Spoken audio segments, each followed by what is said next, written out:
ini kontainer, ke belakangnya kontainer yang lagi muat kayu gede-gede kayak gitu kan. Dikeluarin dari mobil, kata yang nolongnya pakai forklift.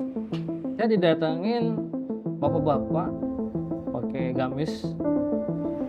gamis putih, imamah putih, bawa tongkat, bawa tasbih. Saya disebut nyebutin nama-nama Wali Songo, Pak.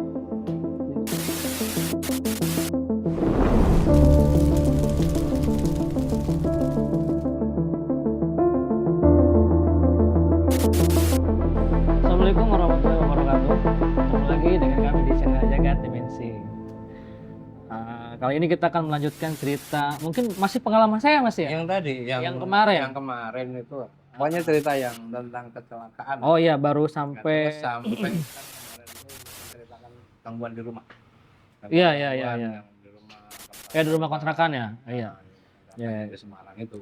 Itu kan saya cerita kemarin udah balik lagi ke Semarang ya, balik lagi ke Jawa lah gitu ke rumah lagi itu lagi. Banyak sih gangguan di situ gitu kan.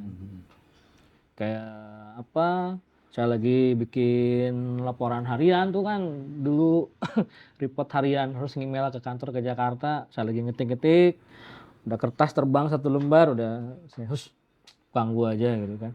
Tapi begitu udah memapanya Pak, udah kabur sih, tinggalin nih tidur. Kaget juga gitu kan. Terus banyak juga anak-anak kecil main bola gitu. Itu kejadiannya bukan ruangan itu. dalam ruangan karena rumah itu kan kantornya Mas Kasan ya. Iya. Ini komputer cuma di sini, di situ tuh masih luas lah ruangannya gitu. Itu sore-sore, asar. Itu hari-hari berikutnya lagi gitu kan. Saya lagi ngetik, biasa ngetik laporan, nyusun foto. Itu saya bilang, siapa anak kecil main bola di rumah? Padahal saya tinggal sendiri kan di situ. Itu jam berapa itu? Sore, asar. Masih menjelang. Menjelang maghrib lah gitu kan. Saya pikir ini anak siapa? Kan gue tinggal sendiri di rumah sini gitu kan. Udah diabaikan saja gitu kan. Terus malam-malam juga dibangunin, tangi-tangi. Yang saya lihat yang bangunin orangnya tinggi, hitam semua gitu kan. Tapi nggak berbulu kan? Enggak. Yang kan orang-orang cerita kan banyak kan hitam, tinggi, gede. Enggak, ini kayak orang tapi kulitnya hitam, kayak arang gitu. Oh, kalau nggak salah itu mirip-mirip kayak si Popo. Popo kayak Popo, Dragon Ball. Kayak gitu tuh. Enggak, saya ini dia nyuruh bangun, udah tidur lagi aja gitu kan. Nah, di lantai 2 ada itu rumah 2 lantai. Ada 2 lantai, cuma lantai 2 tuh nggak pernah ada yang ngisi. Paling kalau timnya Mas Kasan kecapean istirahatnya di lantai 2 gitu. Lantai 2 ada perempuan gitu. Tapi ngeliatin gitu, senyum aja sih, cakep sih, nggak ganggu gitu. Pakai baju putih apa? Putih. Kenapa ya sosok makhluk itu selalu berbaju putih? Kurang paham juga, mungkin baju itu tuh ada aja. juga yang baju merah gitu kan. Ya kan? Ada yang pakai baju merah, ada yang pakai baju hitam gitu. Tapi nampaknya nggak pernah muka serem sih Mas. Lebih baik. Kayaknya normal semua gitu. Mungkin cuma menunjukkan eksistensinya saja kali ya. Gampang capek ya. Cuma hari-hari terus itu kan, saya jadi bingung sendiri Mas. Nah ini saya kenapa ini gitu kan? Kok jadi begini gitu. Itu di kontrakan itu berapa lama Bang Jabi? 8 bulan. 8 bulan? Iya, orang paling lama sebulan tinggal di situ. Selama 8 bulan, itu gangguan tiap malam, tiap hari atau? Enggak tiap hari. Kadang-kadang aja gitu kan. Ya gitu. Berarti selama hidup di Semarang 8 bulan berarti ya? Di Demak itu. Hah? Oh di Demaknya? Nah, tahun berikutnya pindah ke Semarang, ke Pedurungan. Sama juga di rumah, kontrakan Pedurungan sama juga. Berarti harus kecelakaan dulu. Ya nggak tahu saya. Jadi banyak lah istilahnya apa ya, mungkin hikmah atau hidayah itu. Kenapa?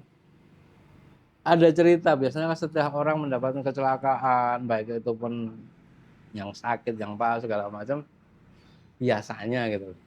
Itu akan mengalami semacam kayak pengalaman spiritual atau supernatural, saya nggak tahu lah maksudnya kategori apa itu. Itu kan banyak. Kurang paham juga itu. Kesini-sininya pasti Mang Cepi belajar.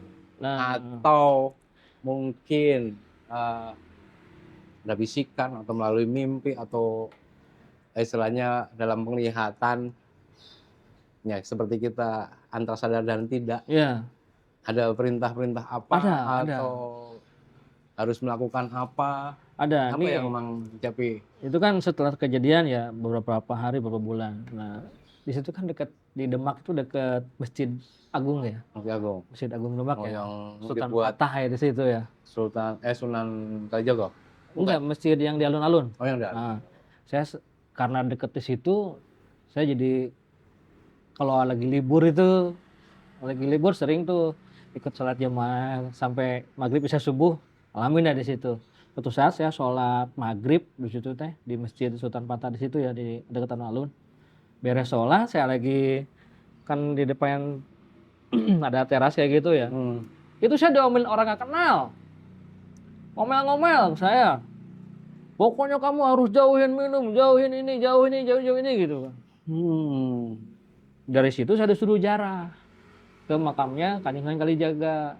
Saya jawab gini, loh kan saya nggak bisa apa-apa. Saya harus baca apa, Pak? Gitu kan. Udah kamu baca Bismillah aja di jarah ke sana. Gitu. Jadi dari situ saya sering jarah ke Kanjeng Sunan. Karena deket kan gitu. Ya, ya. Kalau libur jarang ke sana, Kanjeng Sunan. Gitu.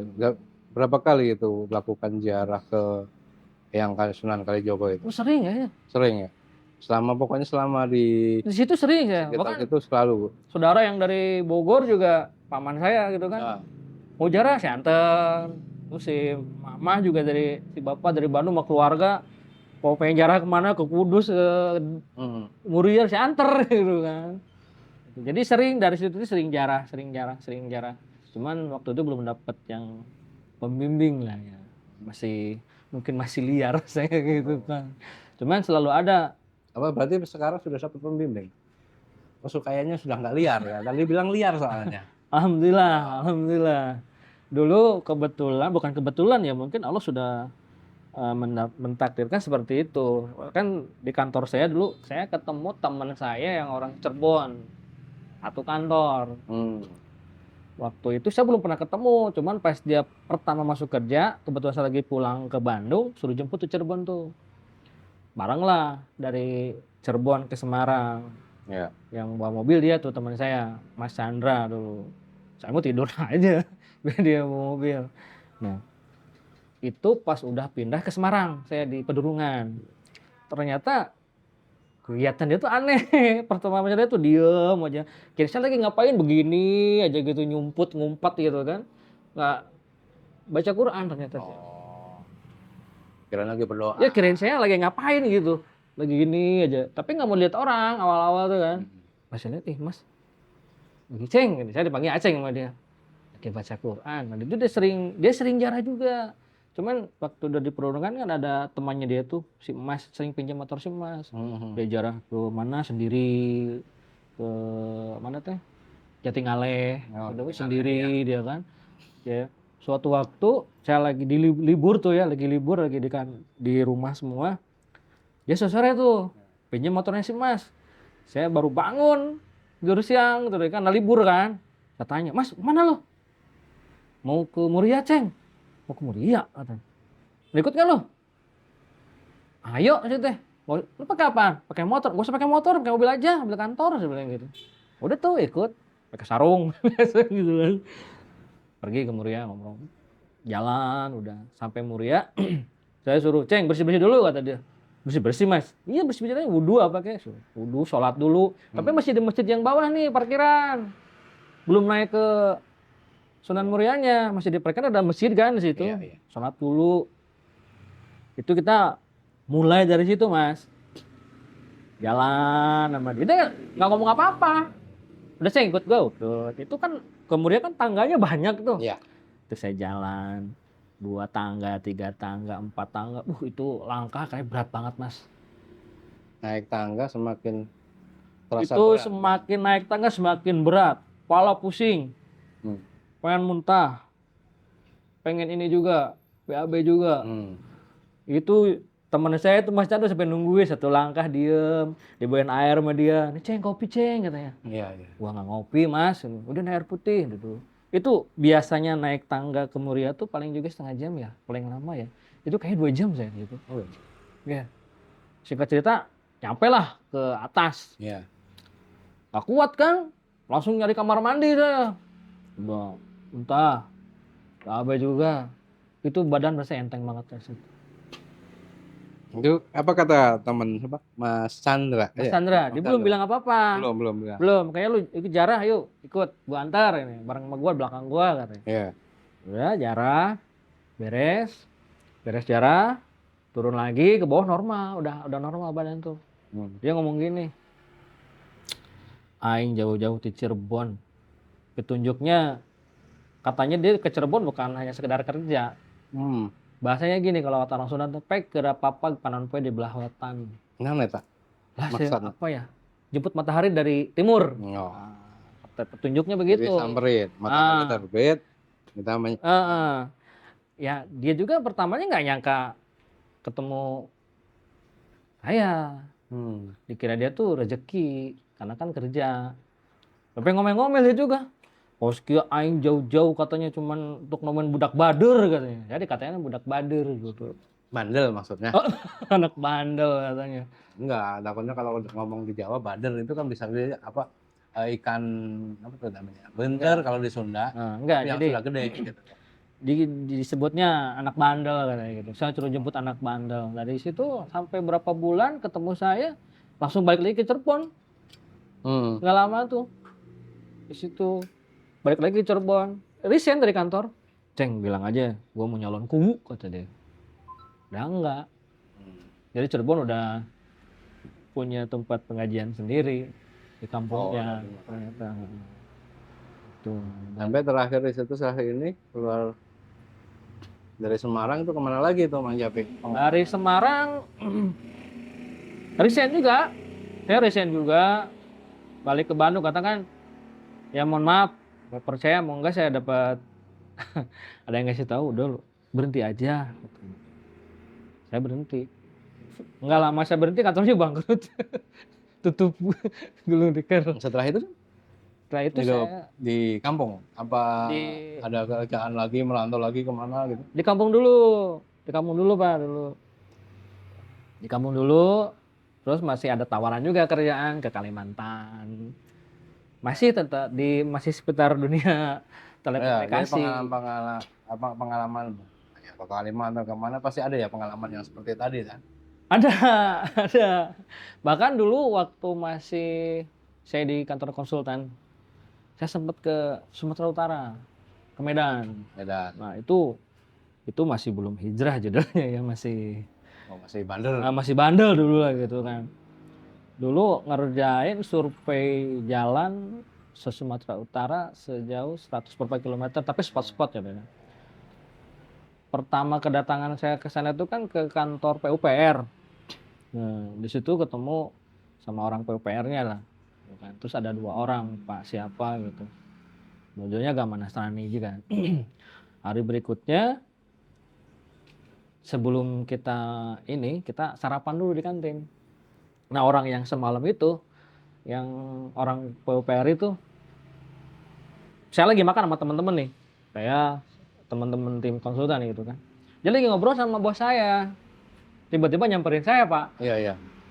Sebentar, maaf saya ganggu katanya. Ya Pak, kenapa? Semalam saya ke rumah salah satu di antara kalian. Saya abaikan aja gitu kan. Masa semalam ketemu dia bilang ke rumah saya, ke rumah kita gitu. Saya diem aja sambil makan, saya pakai topi kan gitu. Ayo saya tunjuk tuh, kamu semalam saya ke rumah kamu. Waduh, saya kaget kan ke rumah saya. Pokoknya rumah kamu gini. Di depannya ada orang yang tinggi gede itu galak banget sama perempuan, tapi yang di belakang rumahnya di atas kolam. Itu terus yang disebutkan itu tadi itu manusia atau sosok yang nggak kelihatan itu. Yang disebutnya sama siapa? Itu tadi orang sama bapak itu. Itu manusia semua. Ternyata yang disebutin itu, yang dibilang rumah saya itu rumah paman saya. Tempat ngaji dulu di kampung. Biasa kan. Dia kan yang di belakang tuh rumahnya di atas kolam, pakai baju putih, rambutnya panjang, itu baik banget katanya orang. Kok ke situ saya bilang. Itu tuh masih ada saudara. Tahu gitu. Padahal bapak yang nyebutin ini dia pendeta. Sampai kita kan mau ke lapangan ya, mau survei. Pokoknya kamu nanti kalau ada apa di lapangan sebutnya nama saya 3 kali. Ya saya iya aja gitu. Santai ya Pak, iya udah. Tapi sekarang nomornya masih saya simpen, tapi nggak tahu masih aktif atau Masih enggak. aktif atau enggak ya? Iya, itu yang di Sumatera Utara tuh. Tapi teman-teman pada bingung semua yang lagi makan itu kan. Nah, loh kok ke rumah saya gitu. Tapi bukan tempat tinggal saya, justru rumah paman saya itu. Tempat ngaji dulu. Tapi intinya kan dari semua dari peristiwa mungkin yang di Sumatera Utara, di Semarang, Demak, mungkin juga akan nanti kita bisa lanjutkan lagi ya. Di lain waktu mungkin kita bisa ngobrol santai Iya. terkait dengan perjalanan yang mana ke Kalimantan ya. Kalimantan belum. Ya itu nanti kita Kalimantan itu selepas pulang dari Semarang. Semarang. Itu ke Kalimantan saya. Ya. Iya, ke Kalimantan. Ya kan istilahnya mudah-mudahan lah itu ya. Istilahnya cerita itu kan menjadi apa ya, tolak ukur atau mungkin awal sih Mang Cepi ini berubah atau menjadi lebih baik Amin. atau seperti itu. Ya, kan? Mudah-mudahan. Jadi belajar dari pengalaman mungkin ya, Mang Cepi ya. Belajar dari pengalaman yang sudah Mang Cepi alami dari kecelakaan, dari apa tuh tadi? Kecelakaan, perjalanan, ziarah segala macam yang awalnya mungkin orang bilang gitu itu bandel istilahnya kan, terus istilahnya mungkin berpikir merenung akhirnya kan berubah menjadi lebih baik seperti yang sekarang mungkin ya, seperti itu. Amin, ya. amin, mudah-mudahan Mas.